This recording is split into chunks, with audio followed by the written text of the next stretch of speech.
No, I have decided to skip college and take my talent to the NBA. With the 13th pick, Kobe Bryant. Greatness lies ahead for this young man. Michael Jordan will tell you that Kobe Bryant, the future of the NBA.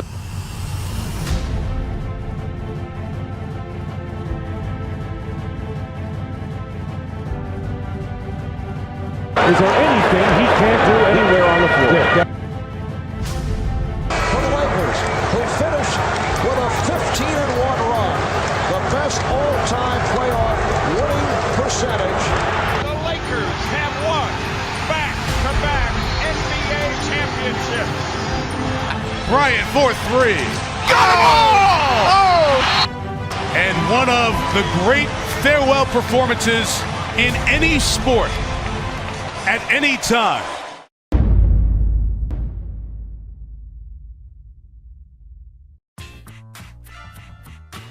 Over his career, Kobe averaged 25 points per game, 4.7 assists per game, and 5.2 rebounds per game, off 44.7% from the floor and 32.9% from three. For his career, he is third all-time in points scored, third in free throws made, 30th all-time in assists, and fourth in usage percentage, meaning he used 31.8% of all of his team's possessions while he was on the court. The only players with a higher percentage were Michael Jordan at number 1 with 33%, Russell Westbrook at 32%, and DeMarcus Cousins at 31.98. That just shows how ball dominant he could be, and the next few sections will see a bit of why and how that worked. Style of play. Kobe is the ultimate ISO player. The era he played in was completely different style than it is today, and this fit Kobe perfectly. One of the hardest working players ever, Kobe worked non-stop on developing the moves that would make him nearly impossible to defend. He was a singularly focused player, and this led to the term Mamba mentality. If you look closely, you can see quite the similarity between him and another all-time great.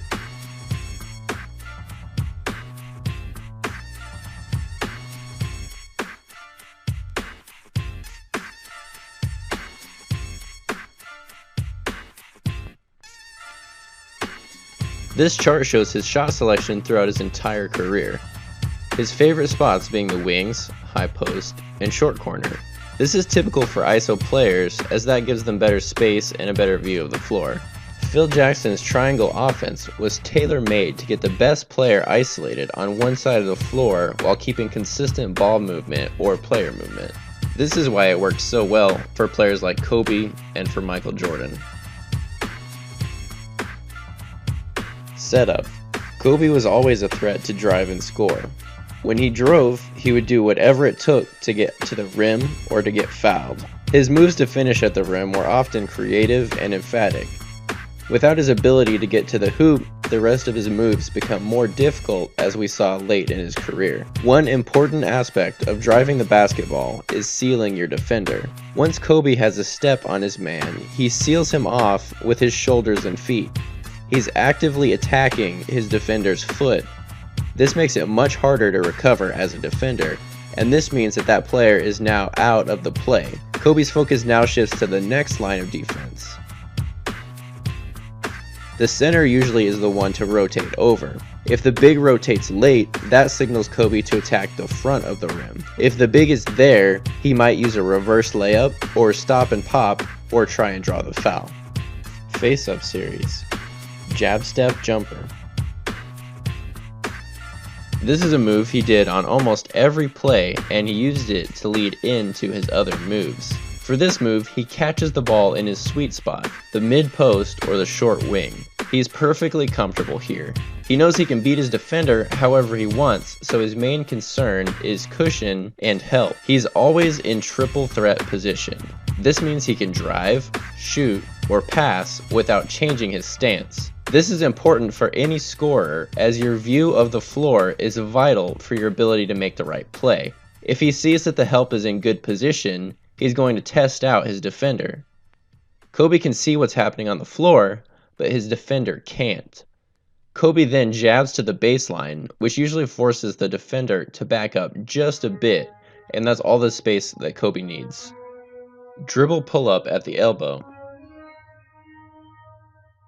The defender just got beat by the jab step a couple of times, so he's going to slide into Kobe's space when he jabs. So Kobe goes on to the next step. One or two very hard dribbles. He wants to get as far as he can in the least amount of time. He controls his balance off of his inside foot and shoots a fadeaway. We'll get into the dynamics of the fadeaway later. The important things here is that he makes space and pulls up on balance.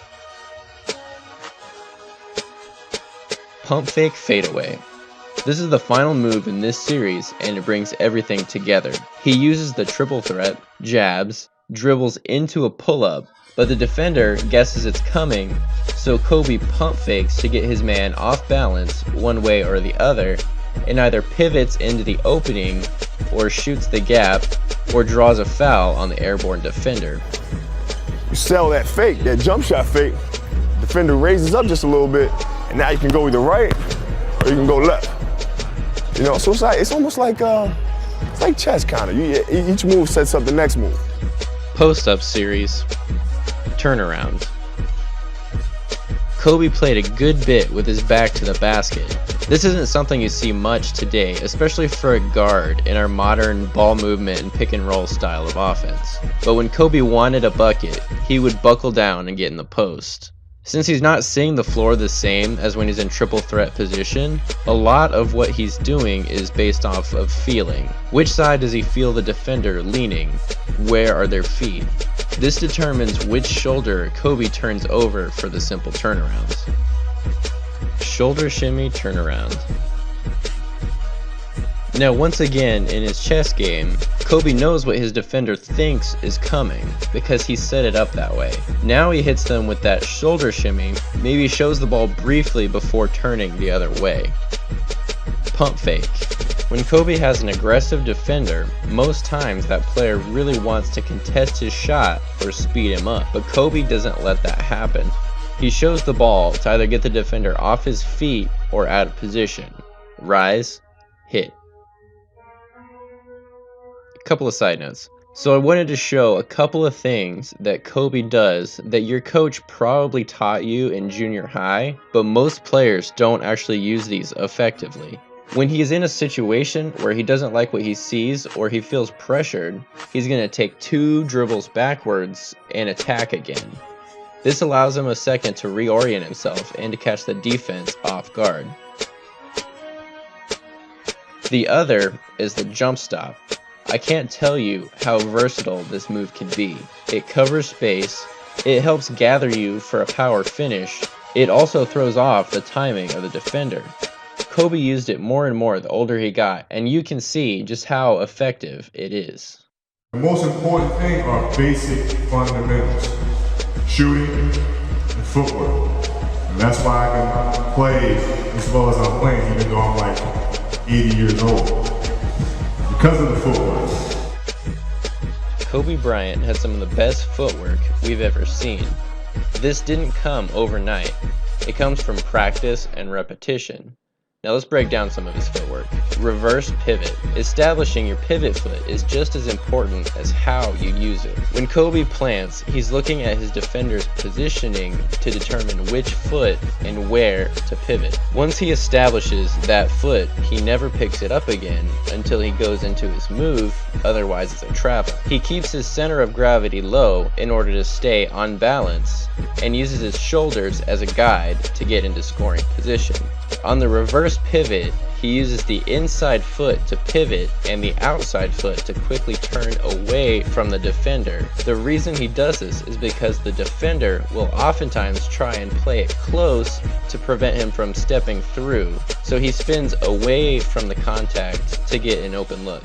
If you're a younger player, I would work on the up and under move to get a good handle on footwork before you try anything too advanced. Science of it really is just you want to be on balance once you're going up. After that, you know, you might fade, you might do whatever.